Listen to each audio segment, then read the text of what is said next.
오늘의 사연 시작합니다. 아무리 힘든 상황에서도 늘 좋은 점은 있기 마련이잖아요? 저는 그렇게 생각해요. 특히 결혼에 관련된 부분에서는 언제나 진리로 통하는 말이 있죠. 그건 바로 이혼보다는 파혼이 낫다라는 말 아닐까요? 저는 얼굴에 철판을 깐 예비 신랑과 그 어머니로 인해 파혼하게 된 여성입니다. 일단 제 성장기부터 말씀을 드려야 하겠네요. 제가 12살 때 아버지가 사고로 돌아가셨습니다. 딱히 자랑스러운 사고는 아니에요. 왜 그러냐면 아버지가 음주운전을 하시다 사고를 내신 거거든요. 다행이라고 말하기엔 조금 그렇지만 혼자서 가로등을 들이받아 돌아가신 거예요. 벌써 20년도 넘은 이야기네요. 아무튼 그렇게 아버지가 돌아가시고 슬픔에 잠겨 있을 새도 없이 엄마는 당장이라도 일을 시작해야 했습니다. 먹고는 살아야 하니까요. 재산이 꽤 있으셨던 외조부모님께선 막내딸인 엄마를 불쌍히 여겨 어떻게든 도움을 주시려고 했다나 봐요. 그런데 이조차 쉽지가 않았는데 위로 이모들과 삼촌들이 난리를 쳤었거든요. 엄마에겐 3명의 언니들과 2명의 오빠들이 있습니다. 제게는 이모들과 삼촌들이죠. 그런데 진짜 욕심만 가득한 인간들 뿐이에요. 솔직히 개인적으로 외조부모님이 이해는 안 가긴 합니다. 깨물어서 안 아픈 손가락이 어디 있답니까? 아무리 자식들이 돈 주면 연을 끝내만해 해도 사별한 막내딸 하나 마음대로 도와주지 못하는 게 여러분들은 이해가 되시나요? 할 수 없이 엄마는 식당 일부터 시작해서 노점상까지 밤잠 줄여가며 일을 하시면서 생계를 유지하셨고 1년도 채 안 지났는데도 몸무게가 10kg나 빠지셨대요. 명절 때 그런 엄마를 보고 나서야 이모와 삼촌들도 할 말이 없어졌고 다행히도 엄마에게 가게를 하나 차릴 만한 자금을 지원해 주셨다고 합니다. 엄마가 선택한 업종은 바로 부대찌개 전문 식당이었어요. 잘 될까라는 우려와는 달리 엄마 손맛에 반한 손님들이 급증하는 바람에 금방 자리를 잡을 수 있었죠. 당시 저희 엄마는 당신만의 특제 소스를 연구하고 개발했고 이게 사람들의 입맛을 취향 저격을 하며 대박을 냈거든요. 덕분에 10평 남짓으로 시작한 식당은 금세 2배, 3배 이상으로 커졌고 딱 3년 만에 외할아버지에게 받은 돈을 그대로 갚으셨습니다. 또한 식당을 오픈한 지 7년 차에는 집까지 살 수 있었죠. 20평대 신축 아파트였는데 이사를 한 첫날 밤 제가 본 건 혼자서 소주를 드시던 엄마의 모습이었어요. 안주도 없이 어두운 거실에서 소주를 드시는 엄마의 뒷모습을 보며 그동안 얼마나 힘들었는지 말하지 않아도 충분히 공감할 수 있었습니다. 그때만 해도 이제 고생 끝 행복 시작이다라고 생각했어요. 엄마도 이제 집까지 샀으니 직원들 쓰면서 여가 시간을 보낼 거라고 말씀하시며 저와도 함께 여행도 다니고 놀러 다니자 약속을 하셨거든요. 하지만 엄마는 정확히 집을 사고 1년 만에 갑자기 쓰러지셨고 곧 세상을 떠나셨습니다. 평생 몸을 혹사시켜온 대가가 너무도 절묘한 시점에 찾아온 거예요. 단순 무리라고 하기에도 애매한 게 병원에서 그러더라고요. 엄마가 그동안 골다공증이며 여러 가지 지병을 앓고 있었다고요. 여하튼 당시 제 나이 20. 그렇게 저는 완전히 혼자가 되어버린 거죠. 엄마가 돌아가시고 저는 한동안 우울증과 공황장애로 엄청 고생했어요. 제 발로 병원에도 가고 했지만 별 도움이 안 되더라고요. 엄마가 운영하던 식당은 그럭저럭 직원분들이 굴리긴 했지만 저는 그곳에 발길도 하기가 싫었네요. 식당 구석구석 엄마의 손길이 안 느껴지는 곳이 없었으니까요. 결국 저는 식당을 정리해버렸습니다. 솔직히 엄마가 돌아가실 무렵 나름 서울에서도 이름 있는 대학에도 합격을 했지만 등록금만 내고 한 번도 안 갔습니다. 그리고 자동으로 제적이 되었고요. 그나마 엄마가 남겨준 돈으로 하루하루 연명은 하고 있었지만 이대로 돈 까먹으면서 허송세월하는 게 오히려 돌아가신 부모님께 불효하는 거라 생각이 들더라고요. 물론 우울증 증세는 여전히 존재했지만 그래도 뭐라도 시작하자 마음을 먹었죠. 고민 끝에 저는 PC방을 차렸어요. 부끄러운 이야기지만 그 당시 저는 하루 종일 집에서 우두커니 있는 시간을 제외하면 그나마 하는 거라곤 컴퓨터 게임이 전부였거든요. 거기다 PC방이라는 게 일단 세팅만 해놓으면 크게 신경을 안 써도 알아서 돌아갈 거라 생각했어요. 많지는 않지만 저를 딱하게 여겨 수시로 제가 어떻게 지내는지 신경 써주는 친구들이 몇 명 있는데 그중에 한 명이 하루는 저한테 소개팅을 주선해준다고 하더라고요. 당연히 저는 극구 거절을 했죠. 하지만 혼자만 있다 보면 우울증이 고쳐질 일이 있겠냐며 꼭 사귀지는 않더라도 만나만 보라는 거예요. 그래서 나간 자리에서 만난 게 바로 저와 파혼을 한 예비 신랑이었죠. 저보다 4살 많은 그 사람은 상당히 어른스러운 남자라고 믿었습니다. 그리고 이미 제 상황을 정확하게 알고 있어서 그런지 늘 웃는 얼굴로 저를 웃게 해주려 노력을 하는데 그 모습이 참 따뜻하게 느껴졌죠. 엄마가 돌아가시고 한 번도 웃을 일이 없었는데 이 사람을 만나면서 잠깐씩이었지만 미소를 짓고 있는 저를 발견하게 되는 겁니다. 그리고 사귀자는 말도 얼마나 조심스럽게 하던지 제가 마음에 들긴 하지만 준비될 때까지 1년이고 2년이고 옆에서 기다려주겠다는 말에 결국 저는 마음문을 열게 되었네요. 솔직하게 털어놓자면 사귀면서 많은 부분을 그 사람에게 의지했어요. 특히 그 사람의 부모님 두 분 다 교육자라는 사실도 제가 그 사람을 의지하게 만드는데 어느 정도 역할을 했던 것 같아요. 2년이라는 시간 동안 연애하면서 싸운 적도 있었고 헤어지기 직전까지 갈 만큼 심각했던 시기도 있었지만 결국 저희는 결혼을 하기로 동의를 하게 되었고 마침내 내 가족이 생긴다는 생각에 그저 기쁘기만 했네요. 정식으로 프로포즈를 한 건 아니었지만 또박또박 결혼하자는 그 사람의 말을 들은 지 일주일 만에 어머님 아버님께 인사를 드리러 가게 되었습니다. 교육자라는 정보 외에는 아무것도 몰랐기 때문에 상당히 기대가 컸어요. 첫인상은 그냥 평범했습니다. 교육자셔서 그런지 말투도 고상하고 행동 하나 교양이 넘쳐 흐르는 분들이었습니다. 처음엔 제가 불편해할 만한 가족 이야기는 안 물어보시길래 이미 알고 계신 줄 알았어요. 그런데 그게 아니더라고요. 일상적인 대화를 주고받다가 저희 부모님 이야기를 꺼내시는데 눈치가 딱 봐도 아무것도 모르시는 눈치라 힘들었지만 제 입으로 두 분 다 안 계시다는 말을 해야만 했죠. 그런데 그때부터 뭐랄까요? 공기가 달라졌다고 할까요? 그나마 아버님은 몇 마디 더 걸어주셨지만 어머님은 아예 한마디도 안 거시더군요. 뭔가 큰 죄를 지은 것만 같았어요. 그렇게 분위기가 이상해지자 어쩔 수 없이 서둘러 인사를 드리고 나오는데 참 서럽더라고요. 같이 나온 그 사람도 그걸 눈치챘는지 자기 부모님 변호를 막 하대요. 자기가 미리 말씀드리려 했다면서 근데 이런 이야기는 본인 입으로 직접 알려드리는 게 맞다고 생각해서 안 했답니다. 그러면서 자기 부모님도 당황하셔서 그런 거라고 오히려 제가 안쓰러워 그런 반응을 보였다고 그러는 거예요. 솔직하게 고백하자면 저도 어느 정도는 마음의 준비를 했었어요. 나중에 그 사람 입에서 직접 들을 줄은 몰랐지만 아들 가진 부모 중에 누가 저 같은 가정 환경을 가진 며느리를 드리고 싶어 하겠습니까? 물론 혹시나 하는 기대를 하지 않은 건 아니지만 현실은 현실이구나 받아들이기로 했죠. 적어도 내 남편 될 사람만 괜찮으면 된다는 생각도 있었고요. 실제로 결혼한다 인사를 드린 후에도 어머님, 그러니까 예비 시어머니겠네요. 잘 지내냐는 문자나 결혼 준비에 대해 물어보는 전화 한 통화 오지 않았어요. 아마 저한테 부모님이 안 계시다는 사실을 받아들이기가 힘들었나 보다 정도로만 생각했죠. 그나마 저와 그 사람의 결혼을 반대하지 않는다는 것에 감사하다랄까요. 뭐 아무튼 그 사람 부모님은 부모님이고 저희는 부부가 되기 위한 실질적인 준비에 들어갔습니다. 그동안 사귀면서 그 사람이 언뜻언뜻 자기가 얼마쯤 모아놨는지에 대해서 말을 해준 적이 있어요. 제 기억에는 8천만 원 정도였는데 그 정도면 충분하다고는 할 수 없지만 그럭저럭 가능은 하겠다 싶었습니다. 저도 6천만 원까지는 언제든 현금화 시킬 수 있는 자산이 있었거든요. 그런데 정확한 액수를 묻는 저의 질문에 그 사람의 대답은 조금 의외였어요. 현재 쓸 수 있는 돈이 4,500만 원이라는 거예요. 그래서 지난번에 이야기해줬던 액수랑 다르지 않냐 따졌더니 나머지 돈은 현재 가상화폐 투자에 묶여 있다고 하더라고요. 당장 팔 수 있기는 하지만 그러면 손해를 많이 본다면서 아직 시간이 좀 남아있으니까 지켜보자는 말과 함께요. 자기가 모은 돈으로 주식을 하던 코인을 하던 얼마든지 할 수 있죠. 근데 그러면 결혼을 미뤄야 하는 게 정상 아닌가요? 첫 단추부터 어그러지는 게 짜증이 나서 몇 마디 했더니 그 사람 역시 화를 내면서 그러더군요. 저보고 속물이냐입니다. 그러는 너도 월세 사는 주제에 얼마나 모았냐고 말이에요. 여기서 참고로 제가 가지고 있는 아파트에 대해서 말씀을 드리자면 그 사람은 제가 거기서 전월세로 살고 있는 줄 알고 있습니다.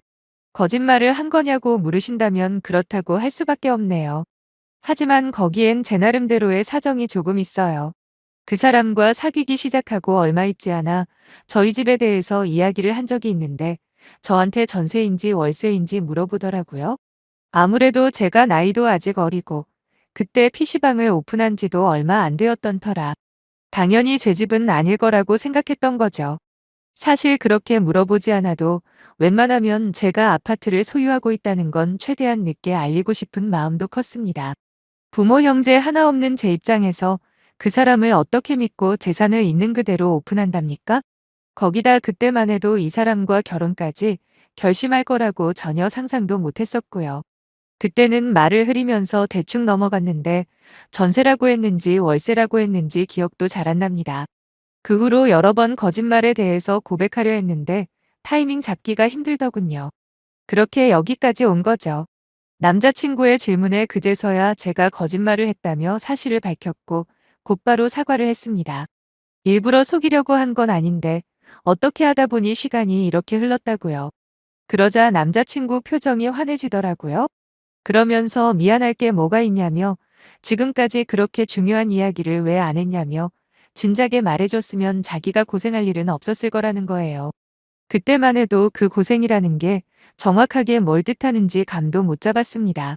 아무튼 갑자기 화색이 도는 남자친구에게 혹시나 싶어 말을 이어갔어요. 결혼하고 그 아파트에 대해서 어떻게 할지는 순전히 내가 정하겠다고요. 팔지도 않을 거고 세를 주는 것도 솔직히 아직 모르겠다 그랬습니다. 엄마로 인한 우울증이 많이 좋아졌다고는 하나 아직까지 엄마 물품조차 정리를 못하고 있었거든요. 물론 엄마 방도 문만 걸어 잠그고 들어가 본지 몇 년째이고요. 곳곳에 엄마의 흔적이 가득한 그 아파트를 제가 어떻게 팔 수가 있겠어요. 저는 남자친구의 아파트와 상관없이도 결혼 자금은 있다고 다시 한번 말했더니 이번엔 남자친구가 더 좋아라 하는 겁니다. 우리 자기 진짜 부자였네 이러면서요. 그리고 그 집을 팔긴 왜 파냐고 아무 걱정하지 말라며 이제 남은 건 우리 둘이서 행복하게 사는 일만 남았다고 하더군요. 너무 찜찜했어요. 당연히 결혼할 여자가 집을 가지고 있다는 이야기를 들었을 때 싫어할 남자가 어디 있겠냐마는 그 사람의 표정이 너무 신경이 쓰였습니다. 아니나 다를까 저의 불길한 예감은 그대로 적중을 했죠. 그 사람과 그 일이 있은 후 며칠이 지났을 때였을 거예요. 어머님이 저희 PC방 근처라며 전화를 하셨더라고요. 잠깐이면 되니까 얼굴 좀 볼 수 있겠냐고 하셔서 나갔습니다. 그런데 웬걸 제가 알던 쌀쌀하고 날카롭던 어머님이 아니셨어요. 눈빛부터가 완전히 달라져 있었죠. 그리고 저한테 다정하게 대해주지 않은 것에 대해서 사과까지 하시는데 무슨 영문인지 모르겠더라고요. 하지만 무작정 어머님이 이제는 나를 받아들여 주시는구나. 혼자서 생각해보고 마음을 돌이켰구나라고 생각할 만큼 제가 바보는 아니었던 터라 긴장을 완전히 풀지는 않았습니다. 심지어 어머님은 제 손까지 잡아주면서 그동안 혼자서 이 힘든 세상을 살아내느라 얼마나 고생이 많았냐고 하시더라고요. 그러면서 이제부터 자기를 엄마라고 생각하랍니다. 여자는 결혼을 해야 그때부터 진짜 가족이 형성되는 거라는 말도 안 되는 소리까지 하시길래 도저히 궁금해서 참을 수가 없는 거예요. 혹시 아드님과 무슨 이야기라도 나누셨냐고 물어봤더니 역시나 제 예상이 맞았네요. 곧바로 안 그래도 그 이야기를 하려고 왔답니다. 아무래도 당신들이 이사하는 날짜와 제가 나가는 날짜를 맞춰야 하지 않겠냐면서요. 이사라니 그게 무슨 말씀이냐 다시 한번 물어봤더니 참나 어이가 없어서. 아니 글쎄 제가 결혼하고 나면 제 아파트로 어머님 아버님 두 분이서 들어오시겠답니다. 더 황당한 건 저만 빼고 이미 남자친구와도 이야기가 끝난 모양이더라고요. 어느 정도 예상은 했지만 설마 이렇게까지 막무가내일 줄은 몰랐네요. 저는 단번에 처음 듣는 이야기다. 아드님이 무슨 이야기를 어떻게 했는지는 모르겠지만 사실무근이라며 확실하게 말씀드렸습니다. 순식간에 좋던 분위기는 어색해지고 어머님은 무안했는지 별다른 말도 못하다 곧 약속이 있다며 자리를 뜨시더라고요. 그날 저녁 잔뜩 벼르고 남자친구를 만났죠. 순순히 인정을 하대요.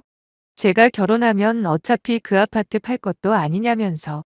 어차피 그럴 바엔 시부모님들 사시게 해드리는 게 뭐 어떠냐고 뻔뻔하게도 말을 하는 겁니다. 정말 마음 같아선 펄펄 끓는 물을 주둥이에다 부어버리고 싶었다니까요.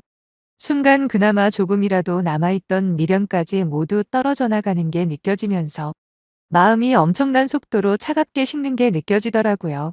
갑자기 아파트 하나 때문에 다정해진 어머님도 솔직히 어이가 없었다고, 거기다 자기 멋대로 제 아파트에 자기 부모님 살게 하겠다는 남자친구도 너무 경멸스러웠어요. 결혼 안 한다고 했어요. 이런 식으로 아파트까지 바쳐가면서 해야 할 결혼인지 모르겠다고요. 그러자 남자친구가 따지더군요. 자기가 겨우 판 깔아놨는데 뭐가 문제냐고요. 어차피 아파트 안 판다고 해서 기껏 머리 쥐었자네 비로소 당당히 허락받고 결혼할 수 있게 되었는데 오히려 저보고 정신 차리랍니다. 맞아요. 저를 처음부터 마음에 안 들어 하셨던 게 맞았어요. 그리고 반성을 하시거나 저를 이해하신 게 아니라 알량한 아파트 가지고 있다는 소리에 태도를 바꾸신 거고요. 그제서 지난번 남자친구가 했던 말이 떠오르더라고요. 진작에 아파트 있다는 소리 했으면 고생 안 해도 되었다는 말이에요. 거기다 저더러 자기 엄마 입장을 생각해 보래요. 아들 다 키워놨더니 부모도 없는 여자랑 결혼하겠다고 드는데 속이 안 상하시겠냐고요. 그래도 이제나마 속상한 마음 접고 받아준다는데 뭐가 불만인 거냐, 도대체 왜 고마운 줄 모르냐네요. 냅다 소리를 지르며 제가 그랬습니다. 고맙긴 뭐가 고맙냐고, 내가 지금 팔려가는 거냐 따졌어요. 내가 뭐 그렇게 모자르며 또 너는 뭐가 그렇게 잘나서 사람을 이딴 식으로 대하냐 그랬죠. 그 나이 처먹고 결혼 자금 일합시고 모아놓은 거 투자한다고 설치는 너도 등신이고, 그렇게 내가 안 입고와 난리치더니 아파트 하나 있다고 꼬랑지 살랑살랑 흔들어대는 니네 엄마도 정말 한심하다라고 말하며 헤어지자고 했습니다. 내 눈깔이 삐었었다고 전부 없던 일로 하자고요. 남자친구는 자존심이 많이 상했는지 그 길로 휙 가버렸습니다. 저야 뭐 잘된 일이다 생각하고 마음을 추스리려는데 어머님한테 전화가 왔더라고요. 무슨 어린아이한테 하듯이 훈계를 하시려고 하길래 아줌마나 똑바로 사시라 했습니다. 명색이 교육자시면 자식 새끼 인격 수양도 시키시고 또 본인 인격도 좀 다듬으라고요. 남의 아파트에서 공짜로 살게 해준다는 이유 하나로 며느리에 대한 판단이 180도로 바뀌는 아줌마 같은 사람 밑에서 학생들이 뭘 배우겠냐고 그동안 속에 있던 말들을 전부 쏟아내고 그냥 끊어버렸습니다. 그 후로 몇 번 전화가 오긴 했지만 안 받았고요. 처음엔 자기 없어도 잘 살 수 있겠냐며 잡을 테면 지금밖에 없다는 식으로 자신있게 나오던 그놈도 결국 나중에는 사랑한다고 달랬다가 또 가만 안 둔다고 협박도 했다가 혼자서 드라며 여러 편을 찍더라고요. 전부 다 무시했더니 결국은 잠잠해졌고요. 하지만 워낙 흉흉한 세상이라 당분간은 PC방은 알바생한테 맡겨놓고 여행이라도 다녀올 생각이에요. 다녀와서 지금까지 미뤄왔던 일을 하려고요. 바로 우리 엄마 물품을 정리하는 일 말입니다. 하늘에 있는 아빠와 엄마도 이제는 제가 훌을 털고 앞으로 나아가기를 바라지 않을까요? 뻔뻔한 거지들을 만나 마음고생하긴 했지만 딱 한 가지 좋은 점은 있었네요. 이제는 오기로라도 행복해져야겠거든요. 그딴 인간들 보란 듯이 정말 행복하게 살아보겠습니다. 응원해주세요. 그럼 긴 이야기 들어주셔서 감사합니다.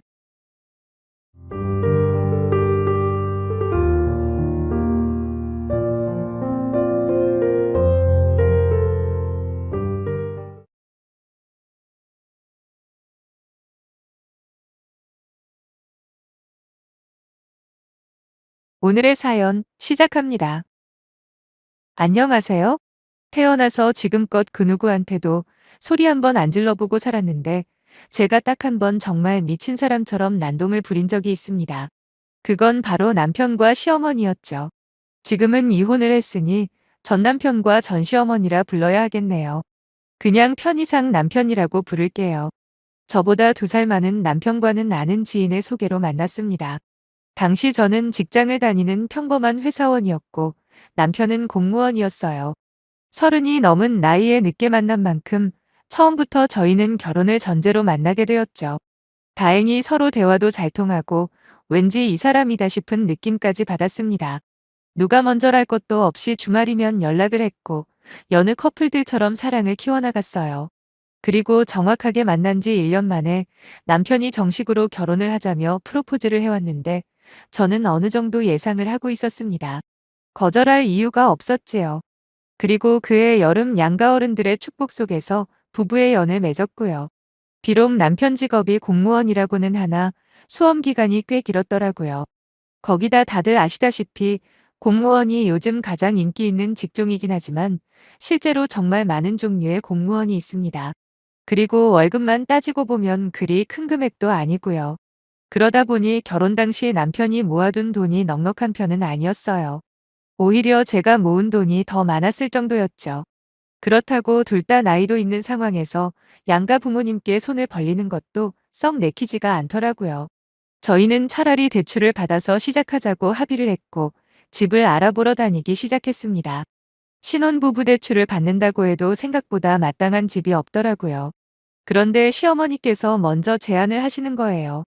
결혼 전에 남편은 어머님과 20평 아파트에서 둘이서 살고 있었거든요. 참고로 시아버지는 10년 전에 돌아가셨고 하나 있는 누나는 시어머니 고향에서 결혼해서 잘 살고 있다고 했습니다.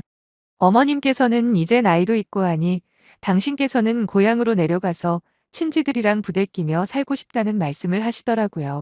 그러니까 따로 신혼집 구할 필요 없이 그냥 남편과 원래 살던 아파트에 저더러 들어와 살랍니다. 남편 역시 대출이잖아 그런 걸 생각하면 자기 엄마 말을 따르는 게 좋겠다고 했고요. 솔직히 그 당시에는 감사한 마음뿐이었어요.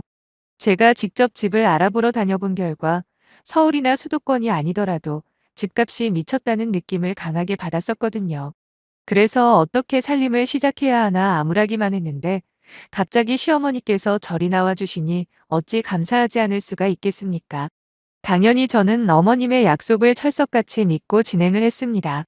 주변에서도 그런 시어머니가 어디 있냐며 부러워했고 저 스스로도 정말 좋은 시어머니를 만났다 생각했지요. 그렇게 집 문제를 해결하고 가벼운 마음으로 혼수를 보러 다니기 시작했습니다. 그런데 하루는 남편이 바쁘다고 해서 어머님과 함께 백화점에 간 적이 있거든요.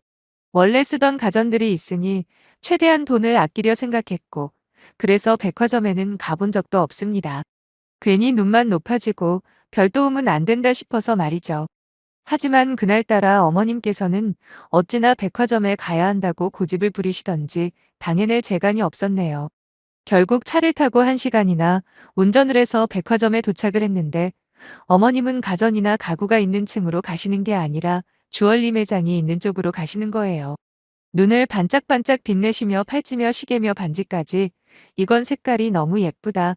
또 저건 디자인이 너무 마음에 든다. 등등 얼마나 신을 내시던지요.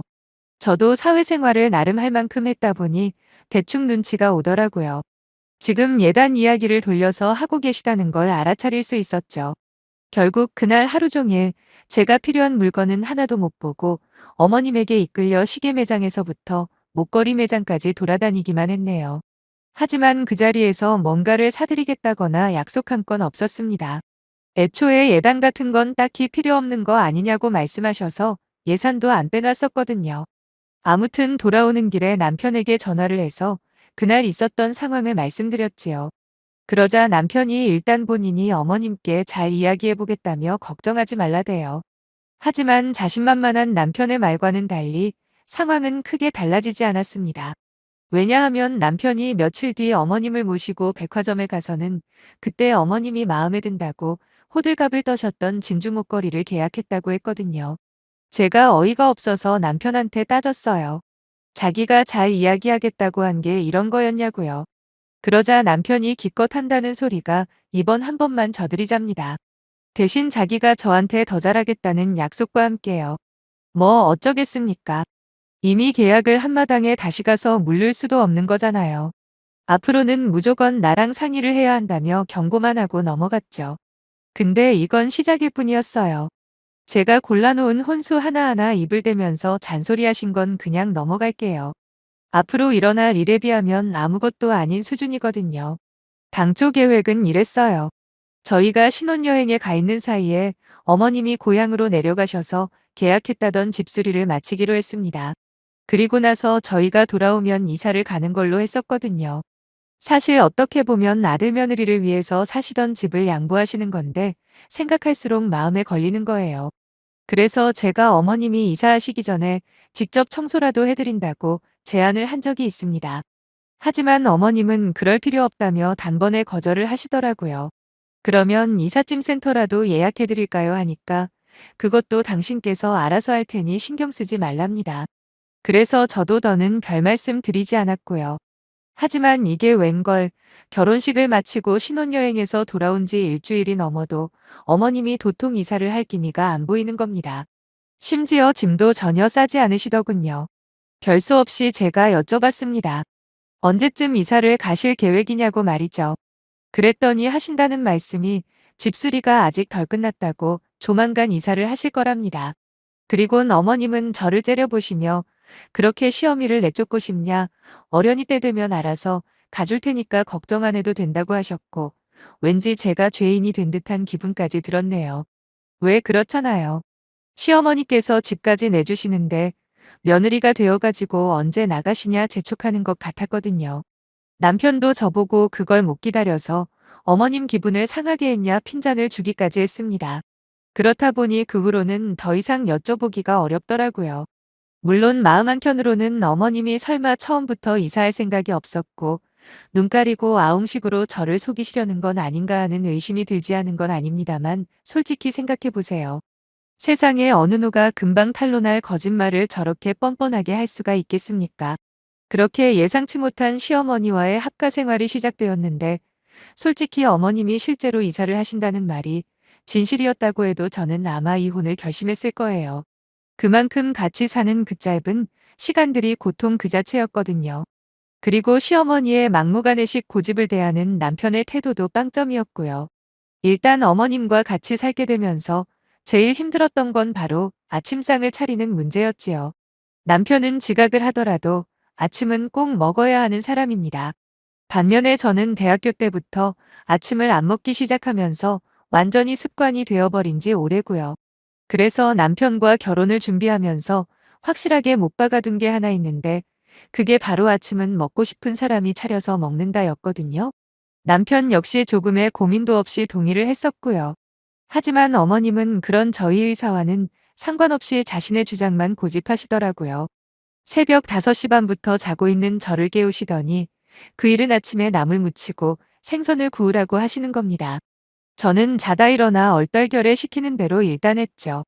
그리곤 7시가 되자 남편을 깨우시는데 정말 그 광경을 보고 기겁하는 줄 알았네요. 아침잠이 원래 많은 남편이 바로 일어나지를 못하자 남편 볼에 당신 볼을 부비는가 하면 마치 아이를 깨우듯이 엉덩이도 꼬집는 등 솔직히 보기에 너무 흉했습니다. 그리고 불쾌하기도 했어요.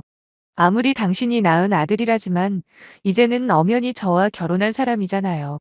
둘만 있는 거라면 몰라도 버젓이 며느리가 보고 있는 데서 그러는 건 저를 무시하는 거나 마찬가지라고 생각이 들더라고요. 그렇게 더러운 기분으로 세 식구가 마주 앉아 있는데 절 보며 왜 밥을 안 먹냐 그러시대요. 그래서 제가 말씀을 드렸어요. 저는 원래부터 아침은 안 먹으니까 내일부터는 저 깨우지 말고 어머님 아들 깨워서 아침에서 드시라고요. 그리고는 출근 준비를 핑계로 먼저 식탁에서 일어났습니다. 회사로 출근하면서 곰곰이 생각을 해보는데 짜증이 나는 거예요. 어머님도 어머님이지만 제가 아침을 안 먹는다는 걸 알고 있는 남편이 한마디도 없이 그냥 있었다는 게 더 화가 났습니다. 문제는 다음 날도 또 저를 깨우시더라고요. 그래서 말씀드리지 않았냐고 저는 아침을 안 먹는다고 말씀을 드렸죠. 그러자 어머님이 뭐라고 하셨는지 아세요? 네가 먹고 안 먹고가 중요한 게 아니랍니다.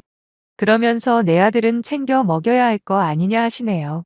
그때는 저도 더 이상 못 참겠어서 그럼 어머님이 챙겨주시면 되잖아요 하고 받아쳐 버렸네요. 그날 회사에 출근해 한참 정신없이 일을 하고 있는데 남편에게 전화가 왔어요. 시어머니가 한 소리를 하셨나 보더라고요.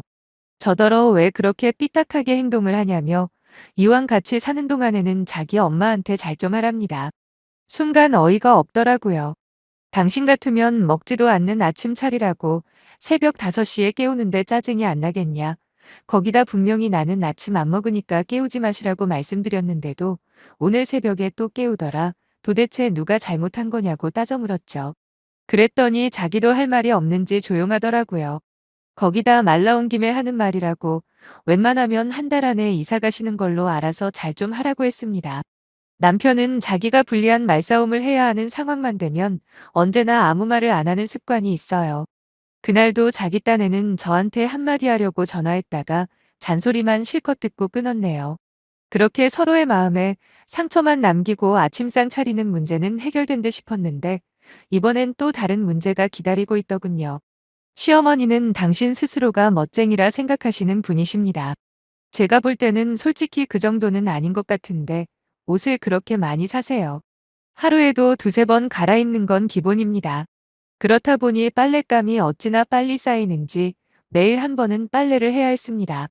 불만이 없는 건 아니었지만 그래도 청소는 남편이 담당하고 빨래는 제 담당이었기 때문에 군소리 없이 빨래를 했어요. 하지만 어머님이 어느 날 하시는 말씀이 저 때문에 당신 옷들이 망가지는 것 같다면서 특정 브랜드 옷들은 손빨래를 하랍니다. 당연히 저는 못한다고 했죠. 아니, 그렇게 민감하고 중요한 옷이면 세탁소에 차라리 맡기시라고 했죠. 이런 경우일수록 초반에 확실하게 의사표현을 해야 한다고 생각해서 단칼에 거절해버렸어요. 그런데 어머님이 이 이야기를 남편에게 어떻게 하신 건지 남편이 저더러 얘기 좀 하잡니다. 손빨래가 별거냐고 아침 저녁으로 제가 샤워할 때 한두 개씩 하면 금방 할 수 있는 거 아니냐입니다. 점점 더 하는 행동이나 말이 가관이더라고요. 남편이라는 게 무조건 자기 엄마 편만 들고 나서니 제가 마음 둘 곳도 없고 짜증밖에 안 나대요. 그렇게 간단한 일 같으면 당신이 하라고 쏘아붙였습니다. 그리고는 그때부터 제가 청소를 하고 빨래는 남편한테 모두 넘겨버렸죠. 웃긴 건 저한테는 별거 아니라는 식으로 말해놓고 정작 자기도 손빨래는 하지도 않았다는 겁니다. 사실 시어머니와 함께 살면서 마음고생하고 힘들었던 걸 이야기하자면 아마도 두세 시간을 써도 모자랄 겁니다. 주말에 남편이 요리라도 할라치면 아주 큰 난리가 난 것처럼 호들갑을 떠시며 평일 내내 일하느라 힘들었을 텐데 주말까지 부엌 일을 하냐고 하시지를 않나. 제가 먹고 싶어서 삼겹살을 구운 적이 있는데 저더러 당신 아들은 삼겹살을 굽는 것보다 수육으로 삶아 먹는 걸 더 좋아한다면서 다음엔 수육으로 하라며 명령을 하신 적도 있습니다. 더욱더 심각한 건 그때마다 남편은 가만히 듣고만 있었다는 거예요. 이미 불만이 가득했지만 그래도 시어머니가 이사를 나가시고 남편과 둘이 살게 되면 좋아질 줄 알았는데 결정적인 일이 터지고야 말았습니다. 거의 한 달을 시어머니와 함께 지내면서 이제나 저제나 이사 가실 날만을 기다리고 있었죠. 그런데 어느 날 어머님께서 청천벽력 같은 선언을 하신 겁니다. 이사 가기로 한 계획은 없던 걸로 하고 제가 살림을 제대로 할 때까지 같이 사신다는 거예요. 잠깐이나마 같이 살아보니까 도저히 저한테 당신 아들을 못 맡기겠다는 게 결론이었죠. 웃긴 건 남편의 반응이었어요. 자기도 어머님의 결정에 놀랐다면서도 어차피 아이도 태어나고 하면 자기 엄마가 큰 도움이 될 거라면서 저보고 긍정적인 요소도 많다는 겁니다. 한마디로 시어머니의 합가선언에 동의를 한다는 소리였어요. 제가 미쳤습니까? 겨우 한 달 같이 살았는데도 스트레스는 스트레스대로 받고 거기다 남편의 답답한 모습에 우라가 치민 적이 한두 번이 아닌데 아예 합가를 하자니요. 그것도 애초에 약속한 걸 손바닥 뒤집듯 하면서 말이죠. 저는 그 자리에서 이렇다고 처음에 약속하신 대로 어머님이 이사 가는 걸로 알고 있겠다 말씀드렸어요. 그랬더니 시어머니께서는 불같이 화를 내시면서 자기도 같이 살기 싫은데 제가 너무 모자라서 그러는 거랍니다. 한마디로 합가의 원인을 저한테 돌리려는 거였죠. 그때 순간 이상하게도 이 모든 게 시어머니의 계획이 아닌가 싶더라고요. 그래서 저는 시어머니에게 여쭤봤습니다. 진짜 이사 갈 생각은 있었냐고요. 계약했다던 그 집 주소 좀 불러보라고 직접 제 눈으로 확인해 보고 싶다 그랬더니 글쎄 시어머니 눈빛이 흔들리는 게 보였어요. 의심이 확신이 되는 걸 느꼈네요. 저는 더욱더 시어머니를 다그쳤습니다. 설마 말로만 이사 간다 그러고 되지도 않는 트집 잡아서 합가하려고 처음부터 작정하셨냐고. 진짜 그런 거라면 나도 가만히 안 있을 거라 난리를 쳤죠. 옆에서 남편이 저를 말리려 하길래 너는 지금까지 하던 대로 빠져 있으라고 말하곤 그냥 발로 걷어차 버렸어요. 빨리 주소나 내놓으라고 소리소리를 질렀더니 결국 남편이 실토를 하더라고요. 애초에 집 계약 같은 거 없었다고 말이죠. 그러면서 한다는 말이 어머님 연세에 혼자 살게 하는 게 도저히 마음에서 허락이 안 되더랍니다. 건강도 점점 안 좋아지실 테고 멀리서 무슨 일이라도 생기면 어떻게 하냐고 하소연을 하더군요. 아니, 결혼 전에 미리 했어야 할 말을 왜 이제서야 하는 건지 이해가 안 되었어요. 그렇다고 사람을 깜쪽같이 속일 생각을 어떻게 합니까? 그리고 시어머니나 남편이나 참 멍청한 게 이왕 그런 계획을 짰으면 저를 구워 삶아서 같이 살고 싶은 생각을 하고 싶게 만들었어야지. 오히려 정떨어질 짓들만 골라서 해놓고 이제 와서 합가를 하자는 게 말이나 됩니까? 그런데도 시어머니는 뭐가 그렇게 당당한지 자기를 모시기 싫으면 당신 아들과도 못 사는 거라고, 그래도 좋으면 당장 집에서 나가랍니다. 그래서 알겠다고 대꾸하곤 방에 들어와 짐을 싸기 시작했죠. 남편이 방에 따라 들어오더니 정말 이럴 거냐 묻길래 닥치라고 해줬어요. 사실 이혼을 결심한 건 이미 시어머니가 같이 살아야겠다는 선언을 할 때부터 마음먹은 거고, 솔직히 짐을 싸는 순간에는 머릿속에서 돈 계산까지 하고 있었어요. 혼수라고 드린 가전이며 가구는 남편이 저한테 맡겨놓은 돈에서 닦아야겠다, 뭐 그런 계산들이요. 그런 제 속을 아는지 모르는지 남편은 저를 달랬다가 화를 냈다가 아주 원맨쇼를 하고 있더군요. 어머님은 방문 밖에서 나가게 내버려두라며 악을 쓰고 있었고요. 아무튼 대충 짐 싸고 나가면서 어머님께 한마디 쏘아 붙였습니다. 어머님 고집 때문에 결국 아드님 이혼시키게 돼서 속이 시원하시냐고요. 쥐뿔도 잘난 거 없는 아들 지금이라도 돌려드릴 테니까 아주 치마폭에 파묻고 돌아가실 때까지 오손도손 둘이서만 사시라 퍼부어 버렸습니다. 그리고 저는 정신없이 친정으로 향했어요. 친정 부모님께 한 달 동안 있었던 일을 솔직히 말씀드리고 남편과 헤어지기로 한 결심까지 전했습니다. 다행히 부모님 두 분 다 잘했다며 위로해 주시더라고요. 그 뒤로 저는 남편이 맡긴 돈에서 정확하게 정산을 했고 나머지를 남편에게 보냈어요. 사실 이혼 소송을 걸까도 생각했습니다. 무리한 합가 시도와 거짓말 등등 충분히 남편이 유책 배우자가 될 확률이 높다고 했거든요. 하지만 남편이 순순히 제가 보낸 돈만 받고 협의 이혼에 동의해 주길래 그냥 빠르게 이혼을 진행했습니다. 진짜 결혼하고 한 달 만에 이혼을 결심할 줄은 꿈에도 몰랐네요. 하지만 어떻게 보면 괜히 시간 낭비하다 나중에 이혼하는 것보다 이렇게 초장에 뒤돌아서는 것도 괜찮을지도 모르겠습니다. 오늘 이렇게 털어놓는 것을 마지막으로 두 번 다시 그때 일은 기억하고 싶지도 않아요. 그냥 살면서 제대로 똥 한 번 밟았다 치고 지금부터라도 정신 차리고 살아보려고요. 함께 해주셔서 감사하고요. 여러분들 가정에는 행복한 일만 가득하길 빌게요. 안녕히 계세요.